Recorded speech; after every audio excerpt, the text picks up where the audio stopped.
I've been a combat instructor at the Velcor Prime Academy for 16 cycles. I've trained crystalline Thari who could bench press small spacecraft. I've supervised reptilian Kordax who could tear through Durasteel with their bare claws. I've even once taught a gaseous Rel how to throw a proper punch, which was philosophically challenging on multiple levels. But nothing, and I mean absolutely nothing, prepared me for the day Harlow arrived wearing gardening gloves. The central training arena hummed with its usual pre-session energy. Overhead lighting rigs cast sharp shadows across the reinforced tiles, each one rated to withstand impacts from species with gravity ratings up to 4G. The observation windows running along the perimeter reflected the early cycle glow, and equipment racks lined the walls like silent witnesses to countless training disasters. I stood near the center, my tail maintaining perfect balance, watching the new recruit cohort file in. My scales held their professional violet shade, calm, collected, in control. 17 new recruits. 16 of them wore proper Academy-issued Exo Assist gloves, the kind with gravity compensators and neural feedback loops. And then there was Harlow. She walked in last, and I felt all four of my eyes focus on her hands independently, which is deeply disorienting and only happens when my brain can't process what it's seeing.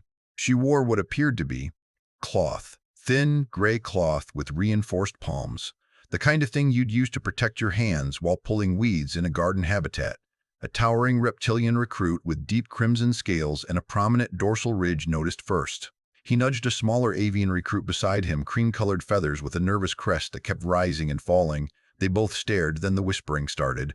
My scales flickered amber. Confusion. "Attention," I said, and the arena fell silent.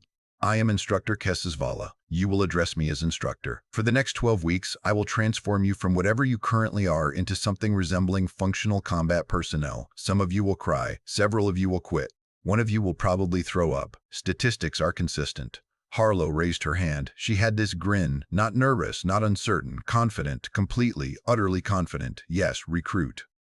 Just wanted to say, I'm really excited to be here, instructor. This is going to be great." My tail twitched, nervous. Because she said it like someone about to enjoy a pleasant afternoon, not someone facing 12 weeks of systematically testing their physical and mental limits. "We'll revisit that enthusiasm in approximately 40 minutes, I said. "Now, standard protocol. Equipment inspection. Hold up your gloves." 16 pairs of proper Exo-Assist gloves rose into the air, their gravity compensators humming softly, and 2 cloth garden gloves. A stocky crystalline recruit in the back body faceted like geometric art, chiming softly with each movement, actually laughed. "Is she serious? Those won't even protect against rope burn." "Recruit Harlow," I said, my scales shifting toward silver, alarmed but trying to hide it. "Those are not regulation gloves." "Oh, these?" Harlow looked at her hands like she'd forgotten they were there. "Yeah, these are great. Had them for years. Very broken in, extremely comfortable. They're cloth. Well, mostly cotton synthetic blend, but yeah. This is advanced combat training, right, which is why I brought my good gloves." She wiggled her fingers. One of the gloves had a hole forming near the thumb. The reptilian recruit stage whispered to the avian, "She's not going to last until lunch." I pulled up the training roster on my pad, scrolling through Harlow's file. Species, human. Homeworld, Earth. Gravity rating, 1 WXGS. Previous combat experience, none. Special accommodations required, none. Weight, 1. Ugh, I stared at that number. My scales flickered through 3 colors in rapid succession. Violet, amber, silver, back to violet. 1. ERXEU was the standard baseline, the reference point, the middle of the acceptable range. Earth was a Category 5 death world, but 1 ERXEU was DRXEUR, normal, average. That couldn't be right. "We'll address your equipment deficiency later," I said, which was instructor speak for, "I'm going to have a conversation with someone in administration about this. Line up for basic strength assessment." The squad room adjacent to the arena had been my domain for years. Equipment lined every wall, grip testers, resistance bands rated for various species, and the standard lifting blocks. The blocks were simple, dense composite material, variable weight settings, handles on each side. Start at your body weight, work up from there.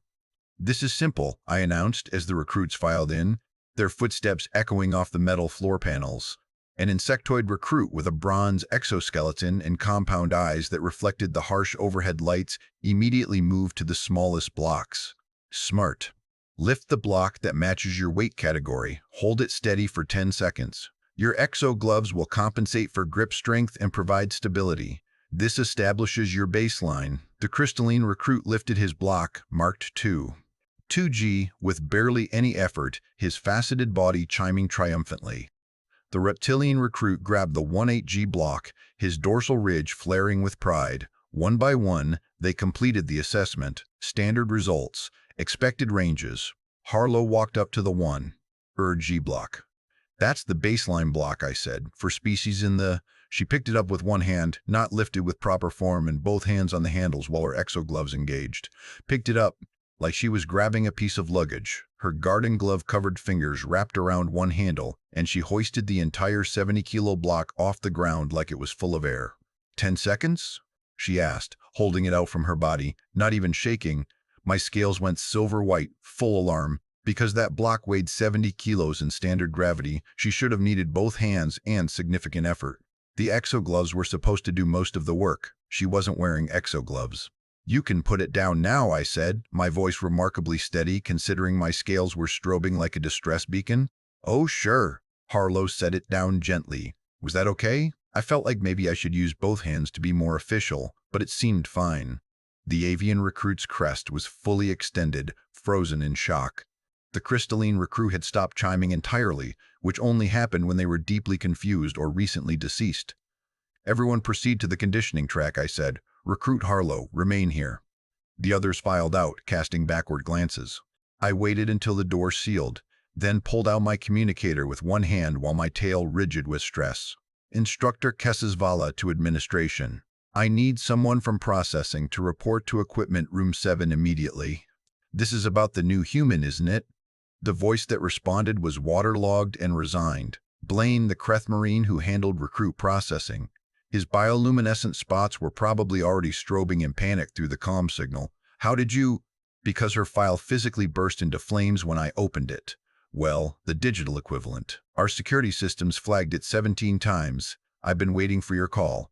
Conference room 3, now, on my way. Should I bring the incident report forms, or do you want to wait until after something actually explodes? I didn't answer because I wasn't sure he was joking. Conference room 3 was tucked in the administrative wing, far from the training areas. Small, clinical, with a curved table and chairs designed for multiple body types.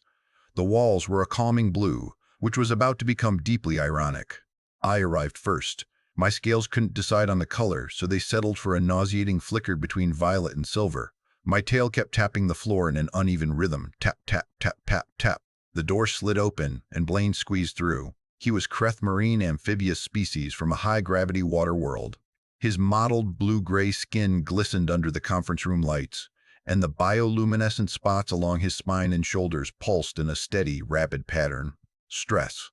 His bulbous eyes swiveled to look at me from the sides of his flat, wide face, and his gill slits fluttered. So, he said, his voice bubbling slightly, on a scale from minor concern to evacuate the facility, how bad are we talking? She lifted a 70-kilo block with one hand, while wearing cloth gloves. Blaine's bioluminescent spots strobed like a malfunctioning display panel. Oh, ancestors preserve us. Her file says 10X homeworld. That's baseline. That's normal. Yeah, about that.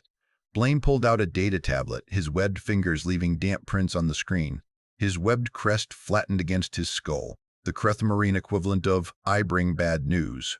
Earth is classified Category 5, military designation, Death World. Do you know what the mortality rate is for unprotected visitors? I'm more concerned about the mortality rate for instructors who have to train them. That's the spirit, gallows humor. We're going to need it. Blaine's spots pulsed faster. So, fun fact, the 1-OG in her file? That's not a mistake. Earth actually is 1-OG, standard gravity, normal atmospheric pressure, 21% oxygen. On paper, it's paradise. Then why? Because everything on the planet is trying to kill everything else on the planet. So evolution decided to make the inhabitants absolutely terrifying to compensate. Blaine pulled up a document covered in warnings flags. Earth has predators that hunt in coordinated packs.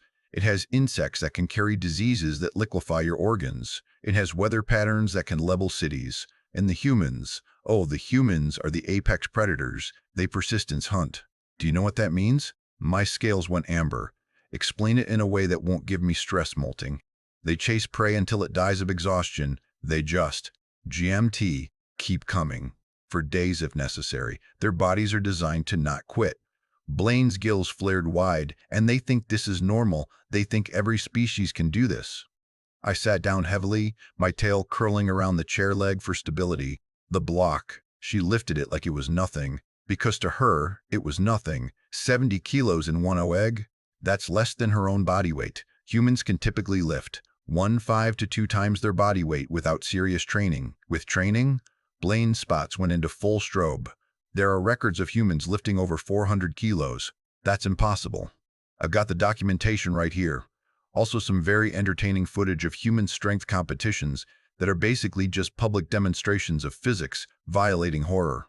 Blaine leaned back, his skin darkening to a resigned gray. Here's my favorite part, the gloves. Those garbage cloth gloves she's wearing? Humans use those for yard work, gardening, light household tasks.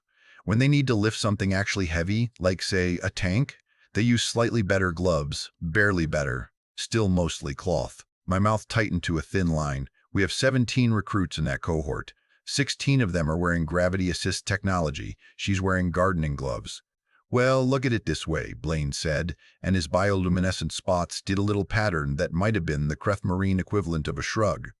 If there's an equipment malfunction and everyone's exoglow shut down, at least one recruit will still be functional. In fact, she'll probably be thrilled to finally be on an even playing field. That's not funny. I'm in administration. If I don't joke about the horrifying things, I'll swim out the nearest airlock. His spots pulsed in what might have been amusement. You should see the insurance premiums for training Deathworld species. I could buy a small moon. I stood up, my scales settling into a determined violet. Professional, controlled, definitely not having an internal crisis. We proceed with standard training. She follows the same protocols as everyone else. Kessis Vala, if she follows the same protocols, she's going to break something expensive. Then we file the appropriate reports and bill her homeworld. Her homeworld has a military fleet that considers $1 comfortable. I don't think they're going to be impressed by property damage complaints. Blaine's gills fluttered in what I was learning to recognize as deeply inappropriate amusement during serious situations. But hey, I'll prepare the forms anyway. Gives me something to do while I wait for the structural integrity alarms. I left the conference room with my tail rigid and my scales flickering like a warning light. The zero-gravity training bay was one of the Academy's most expensive facilities. A massive spherical chamber with magnetic anchor points covering every surface, it allowed recruits to practice combat maneuvers without gravity's constraints. The room could simulate everything from asteroid field navigation to shipboard breach scenarios. I floated near the center, magnetically anchored, watching the recruits struggle through basic movement drills. The avian recruit was doing well natural three-dimensional instincts. The crystalline recruit kept spinning uncontrollably and chiming in distress. Standard. Harlow pushed off from a wall with what appeared to be casual effort. She rocketed across the chamber like she'd been fired from a mass driver. Recruit Harlow, controlled movements, I shouted, but she was already hitting the opposite wall with a clang that echoed through the entire bay. The magnetic panel she impacted actually dented inward. Sorry, she called, sounding more excited than apologetic. I thought I barely pushed. This is so cool. A maintenance alarm started beeping. Somewhere, Blaine was probably already preparing incident report number 1. Harlow pushed off again, gentler this time, but gentle, for her apparently still meant faster than recommended velocity. She tumbled through the center of the bay, laughing, completely unaware that the other recruits had all magnetically locked themselves to the walls to avoid being hit by the human projectile. My scales were full silver now, just. Constant silver. Alarm mode, engaged. All recruits, return to standard gravity, I announced, hitting the emergency recall. The bay's gravity generators hummed to life, and everyone drifted toward the floor in a controlled descent.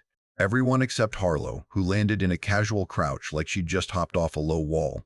That was amazing, she said, still grinning. Can we do it again? No, I said. We're moving to the weapons range. Blaine's voice crackled through my comm. Oh good, giving the Deathworlder access to weapons. What could possibly go wrong? I was beginning to understand why his species had evolved gallows, humor as a survival mechanism. The weapons range was in the basement-level reinforced walls, noise-dampening, separate ventilation system. Safety first. Rows of training weapons line the walls, shock staffs, plasma trainers set to minimum output, projectile weapons with rubber ammunition. I held up a standard shock staff. This weapon delivers a non-lethal incapacitating charge, effective against most species. The exogloves will help you control the recoil from the energy discharge. Demonstration time. I activated the staff, it hummed with contained energy and struck one of the training dummies. The dummy registered the hit, its sensors blinking. Standard result. Recruit Harlow, you're up. She took the staff, holding it in her cloth-gloved hands. Turned it over, examining it. So just hit the dummy? Controlled strike, let the weapon do the work. Got it. Harlow swung the staff. The dummy exploded. Not registered a hit, not took damage, exploded. Pieces of synthetic training material scattered across the range. The staff's energy cell cracked from the impact force, sparking. Everyone stared. I think it was defective, Harlow said, looking at the sparking staff with concern. Should it be making that noise? A maintenance drone deployed from the ceiling, its sensors sweeping the debris field. Somewhere in administration, Blaine was definitely having a moment. My comm crackled. Kess, please tell me that sound was controlled demolition and not the human. I'll file the report later, I muttered. At this rate, we're going to need a dedicated report format just for her. Harlow Incident Log, Volume 1. We can sell it as a training manual for what not to do. His spots were probably strobing with inappropriate glee. How many training dummies do we have in storage? Not enough, I said, watching Harlow apologetically try to pick up dummy pieces while accidentally crushing them further in her grip. Definitely not enough. The weapons range maintenance alarm joined the chorus of beeping. My scales had given up on color changing and had settled into a permanent stress silver. It had been 3 hours, we had 9 more weeks, and Harlow still thought everything was going great. The mandatory equipment stress test was scheduled for day 4. Standard procedure, push every piece of training gear to its rated limits with the new recruit cohort, identify weaknesses, file reports. Boring, routine, safe, except nothing involving Harlow was safe. The stress test chamber was isolated from the main facility, reinforced walls half a meter thick, pressure sensors embedded in every surface, emergency venting ports in case of containment failure. We designed it for testing explosive ordnance. I stood outside the single viewport window, my tail wrapped so tightly around my own leg I was cutting off circulation. Inside the chamber, Harlow bounced on her toes, still wearing those cursed garden gloves. Blaine stood next to me, his bioluminescent spots doing a pattern I'd learned meant, "This is fine, everything is fine, we're all going to die, but it's fine." His gills fluttered rapidly. "So," he said, his voice wet with resignation, "I've updated my will, left everything to my spawn clutch. Seemed prudent. She's just testing the equipment, controlled environment." "Kess," she exploded, a dummy designed to withstand direct plasma hits? "This is the opposite of controlled." His spots pulsed faster. "I've got the emergency medical team on standby, also the emergency structural repair team, and I called my therapist." Through the viewport, a technician with translucent skin and visible organs reeled in the equipment cart. The technician's internal organs were pulsing visibly faster than normal, heart analog working overtime. Smart response. "Recruit Harlow," I said through the comm system. "You'll be testing each piece of equipment in sequence. The gear is rated for species up to 3, 5G. Perform each exercise at 60% maximum effort." "Got it, instructor, 60%. Harlow gave a thumbs up, which I'd learned was a human gesture of acknowledgement and not, as I'd initially feared, a threat display. First item, resistance bands. Military grade, used for strength conditioning, rated to handle 400 kilos of force before breaking. Harlow wrapped one around her hands, pulled. It snapped immediately. The two ends whipped back and hit the walls with enough force to trigger the pressure sensors. Alarm started beeping. The translucent technician's organs went into what looked like arrhythmia. "That was definitely defective," Harlow called out. "Want me to try another one?" "No," I said, my scales strobing silver. "No, move to the next item." Blaine's spots were doing something I'd never seen before, a chaotic strobe that might have been laughter or a seizure. "Hey, Kess, you know what's funny? In Kreth culture, we have a saying, when the tide comes, you either swim or you drown. I think I'm drowning. I think we're all drowning. You're not helping. I'm in administration. Helping is not in my job description. Making wildly inappropriate observations during catastrophes? That's page 1 of the manual. Harlow moved to the grip strength tester, a device that measured crushing force. The record was held by a silicon-based recruit 3 cycles ago, 340 kilos. She squeezed. The device made a sound like screaming metal, then shattered. Pieces of precision sensors scattered across the chamber floor. The technician abandoned the equipment cart and fled through the emergency exit. Smart. Okay, that one was weird, Harlow said, looking at the broken pieces in her cloth-gloved hands. These things are supposed to be tough, right? My comm crackled with an incoming priority message. Not Blaine, someone from the safety review board. A fungal administrator with a spore-based communication method that translated to text. Instructor Vala, we're detecting multiple equipment failures in your testing chamber. Explain. I looked at Blaine. His skin had darkened to deep gray, the creth-marine color of "I have accepted death." We're conducting standard stress testing with a new recruit, I said carefully. The equipment is failing within seconds of use. Yes. Is the equipment defective? No. There was a long pause. When the response came, I could feel the concern through text. Explain. The recruit is from Earth. Another pause, longer this time. Evacuate the facility. That seems excessive. Instructor, I have just reviewed the classification for Earth. Category 5, Death World. The only Category 5 in our recruit database. Evacuate the facility.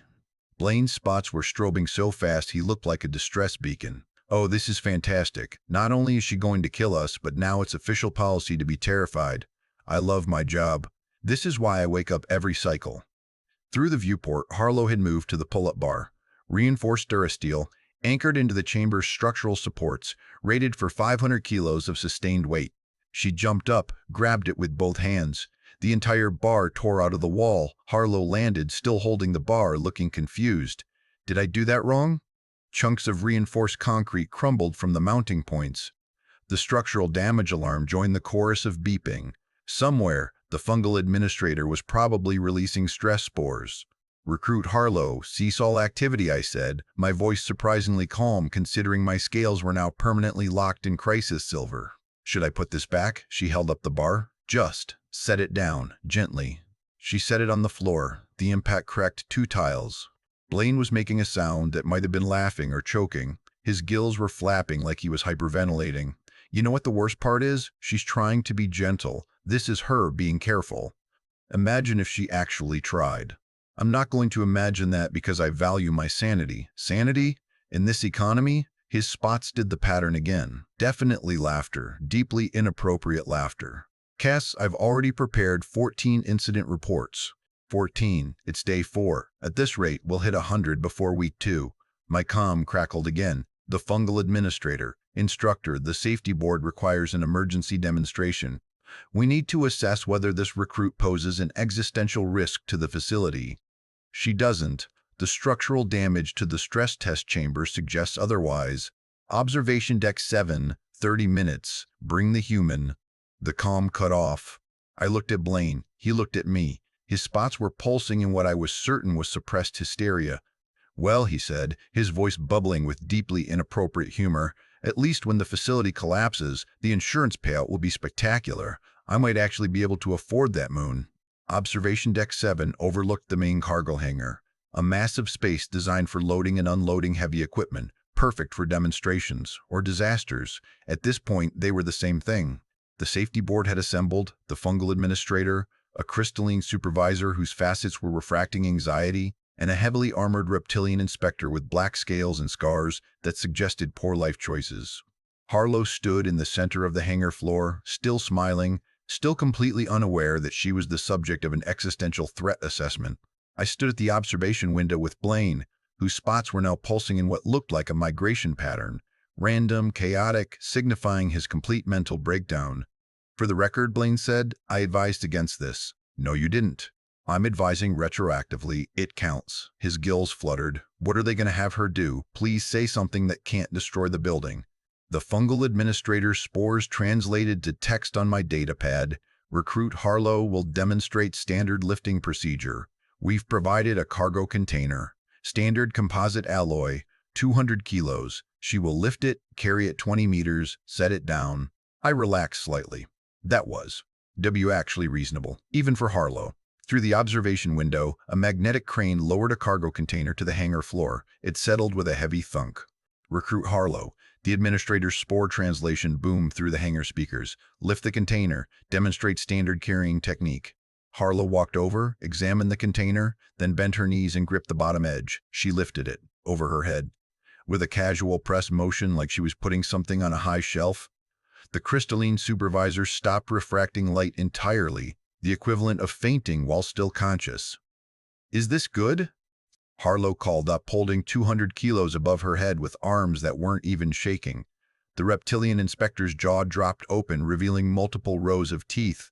A small mammalian observer in the back, Fluffy, with large ears, actually squeaked and dove under a chair. "Acceptable," the fungal administrator managed. "You may set it down." Harlow lowered the container, then paused. "Oh, actually, I think I felt something give when I picked it up. Like the floor shifted? Should I check the tiles?" "No," I said quickly, "no checking. Just set it down." She set the container down with exaggerated care, and I heard it, a cracking sound from the hangar floor. The reinforced tiles where she'd been standing had stress fractures radiating outward. Blaine's spots were doing something new, a slow, pulsing pattern I'd never seen. Kess, I just realized something." "What?" "Those tiles are rated to handle cargo mechs, military-grade load-bearing capacity." His gills flared wide. She cracked them. With her feet, just standing there. The fungal administrator's spores formed slowly, like it was processing an impossible equation. "What is the recruit's gravity rating?" "1. Ugh, I said. "That's baseline." "Yes. Then how?" "Death world," Blaine interjected, his spots now pulsing with what I recognized as hysterical, inappropriate humor during crisis. "Category 5. Everything evolves to be terrifying, or it dies. Humans chose terrifying. They're very good at it." The reptilian inspector leaned forward, his scarred snout pressing against the observation glass. "We need specialized equipment, full restraint protocols." "Restraint protocols are for dangerous criminals," I protested. "Instructor," the crystalline supervisor chimed, his voice like breaking glass. "She just overhead pressed 200 kilos while wearing gardening gloves. If that's not dangerous, I don't know what is." Harlow waved up at us, still smiling, completely oblivious. The fungal administrator's spores formed one final message: order reinforced training equipment, military grade, and update her glove requisition. "What should I order?" I asked. "Standard alien combat gear, if humans wear garden gloves for normal tasks." The spores paused, reforming. Then proper human equipment would destroy the facility. Blaine's spots went full strobe. "Oh, that's beautiful, horrifying, but beautiful. We're ordering her downgrades. Protective equipment is a nerf, not an upgrade." "This is wrong," I muttered, but I was already updating the requisition forms. 2 weeks later, Harlow's reinforced restraint equipment arrived: shock-absorbent gloves, gravity-limited boots, resistance training weights disguised as standard gear. She thought we were being nice. We were protecting the facility from her. And as I watched her carefully practice on the newly installed ultra-reinforced equipment, moving slowly, trying so hard to be gentle, my scales finally settled into a steady violet. Because Harlow wasn't dangerous. She was just catastrophically, impossibly, hilariously stronger than anyone had ever anticipated, and somehow, that was the most human thing possible. Graduation day arrived faster than I expected, probably because I'd spent 12 weeks in a constant state of low-level panic that distorted my perception of time. The ceremony hall was packed, administrators, instructors, visiting dignitaries from across the sector. A massive reptilian official with emerald scales and ceremonial armor sat in the front row. Behind him, a floating jellyfish-like creature bobbed gently, its translucent body pulsing with bioluminescent curiosity. Blaine sat next to me in the instructor section, his spots doing their now familiar everything is fine pattern, which meant nothing was fine, but we'd accepted it. His gills fluttered as the ceremony began. 17 recruits entered, the commandant announced. A towering crystalline Thari whose voice echoed like wind chimes in a hurricane. 17 graduated.